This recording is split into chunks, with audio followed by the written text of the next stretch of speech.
Welcome to the Get Published podcast, sponsored by Brodie Consulting Group. To get more information about our coaching, publishing, executive ghostwriting, and podcast production services, go to getpublishedpodcast.com. Hello, I am Paul Brodie, and thank you for joining us for another episode of the Get Published podcast, where we help authors get published with a proven system that works. Today, we're being joined by Teri Wellbrock, author of Unicorn Shadows, From Trauma to Triumph, a Healing Guide. Teri, welcome to the show. Hi, Paul. Thanks for having me. It is an absolute pleasure. Are you ready to get started? I am ready to get started. All right. So I know that you're in the process of finishing your first book. So the first question that I'd like to ask you is, what is the one piece of advice that you would give to a first-time author who is currently writing their book?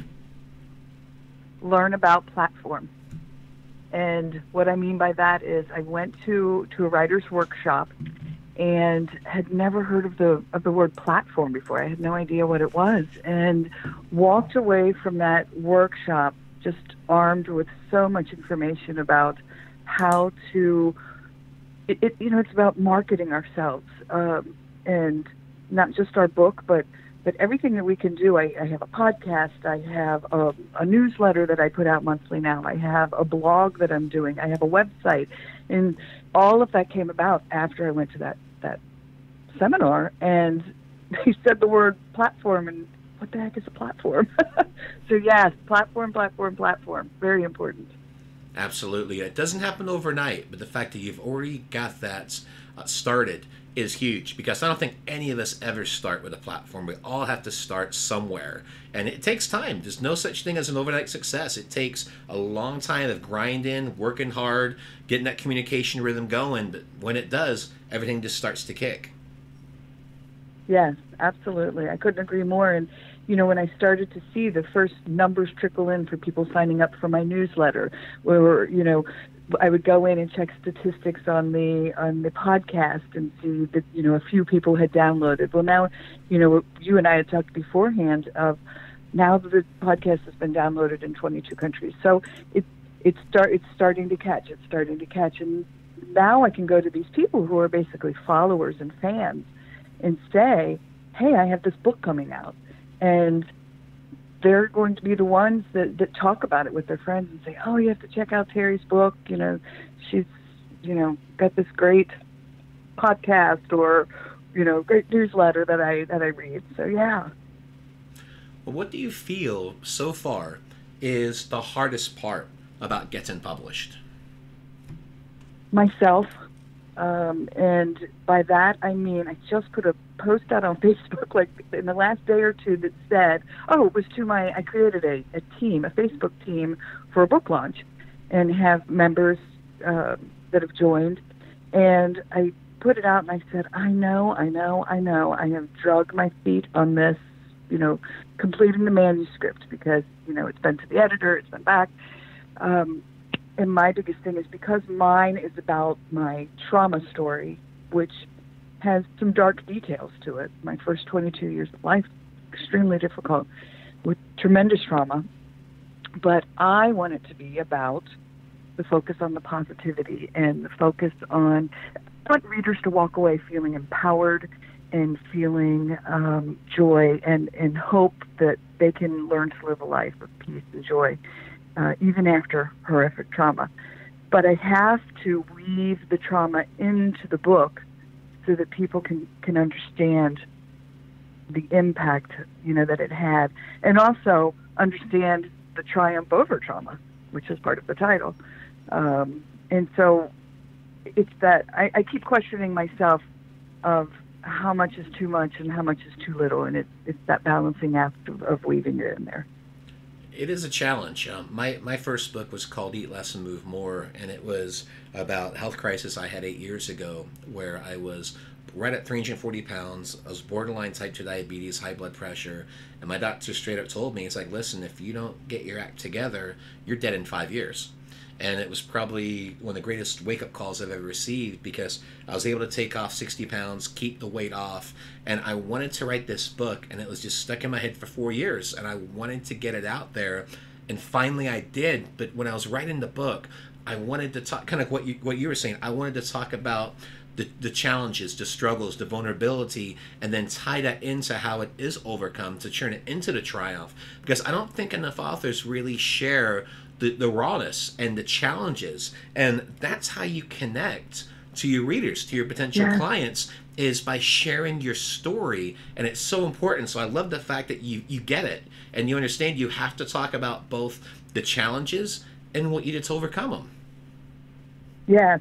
One of my big things, I'm involved in an online community with like over 30,000 members called ACEs Connection. And what I love about that community is ACEs are adverse childhood experiences. And so it's filled with professionals, therapists and nurses and teachers, people who deal, with or help people, I guess I should say, through their experiences. And then, work with children to prevent ACEs from occurring and help them build resiliency. And one of the things that now I've so lost my train of thought because I got all excited about talking about ACEs.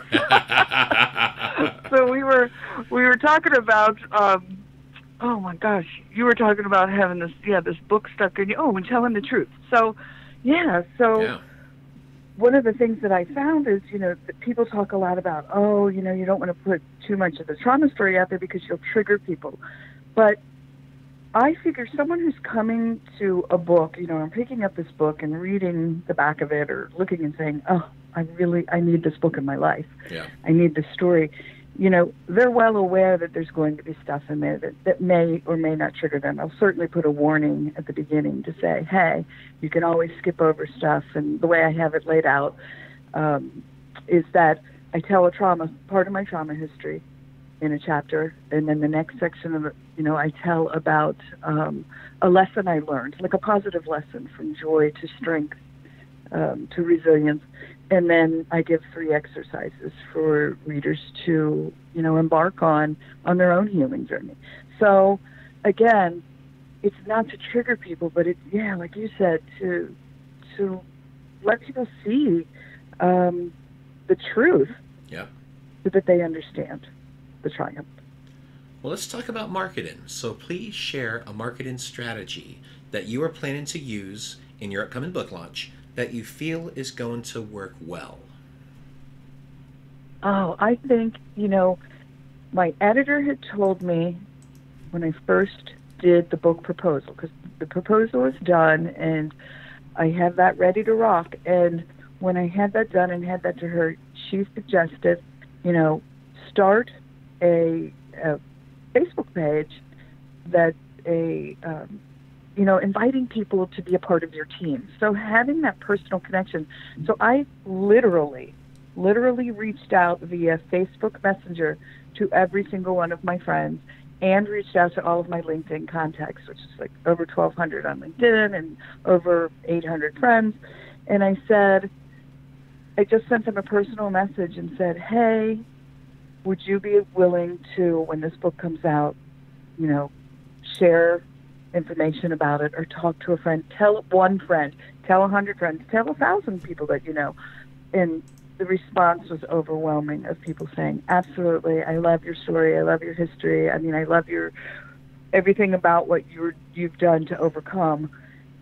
I want to be a part of this team. So I had 1,200 people join this Facebook team, which was just absolutely amazing. And, I consider them part of my tribe, as they're going to be there when this book is launched. And every month I do an update and say, here's where I am, here's what's going on.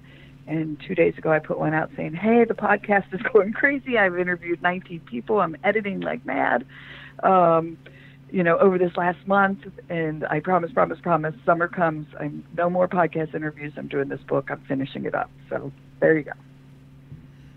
When you mentioned you recruited 1,200 people, now, was this specifically for a Facebook group that you did? Is that correct? Yes. So I created a Facebook group and invited people into this private group. Yes. And people joined, and it was amazing. It is amazing. Excellent. And you'll be reaching out to those people to help with book reviews too, correct? Yes, correct. Excellent.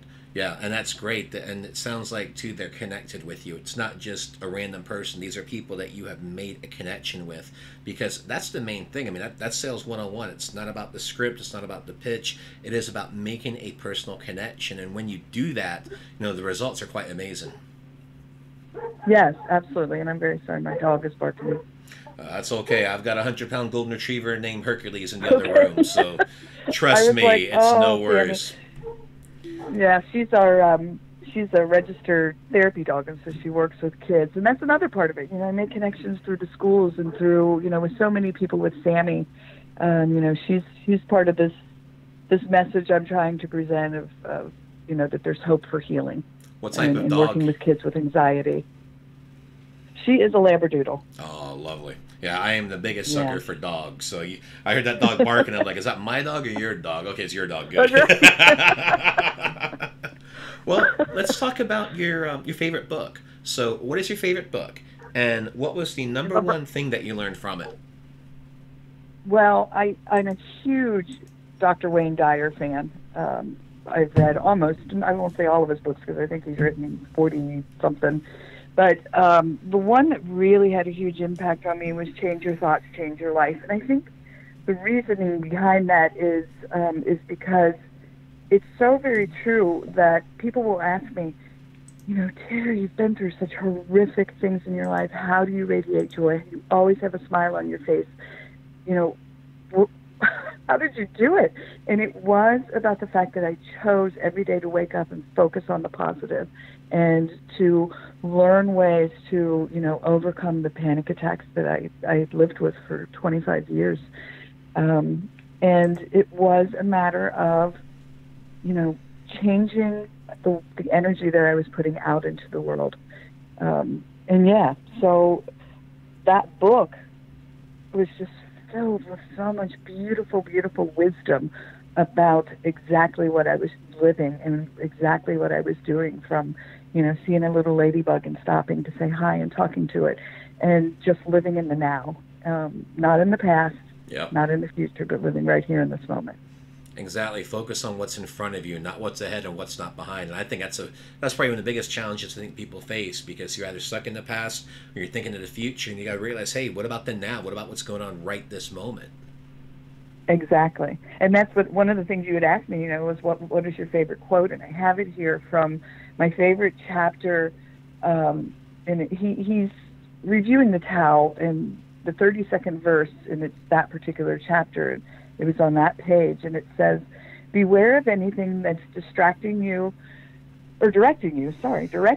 toward activities that truly ignite your passion.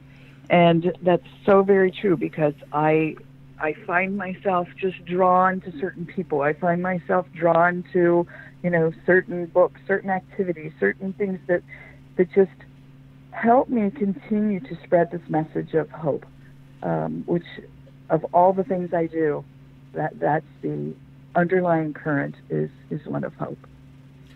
Well, Teri, I want to thank you for being a guest on this show. What is the best way for people to find you online? Go to my website, which is teriwellbrock.com, and it's Teri, just one R, WELLBROCK, and there's a tab for the podcast and the upcoming book and my newsletter. And even Sammy has her own little page. And I find hearts everywhere because it's what I do. And there's even a tab filled with pictures of all the hearts that I have found or that friends have sent me. So, yeah. Well, Teri, thank you once again for being on the show, and I wish you all the best in your author journey ahead. Oh, my gosh. Thank you so much for having me, Paul. It's been an honor. Thank you. Thanks again for joining us today. To learn more about how you can be featured in our brand new Get Published business book, go to getpublishedpodcast.com.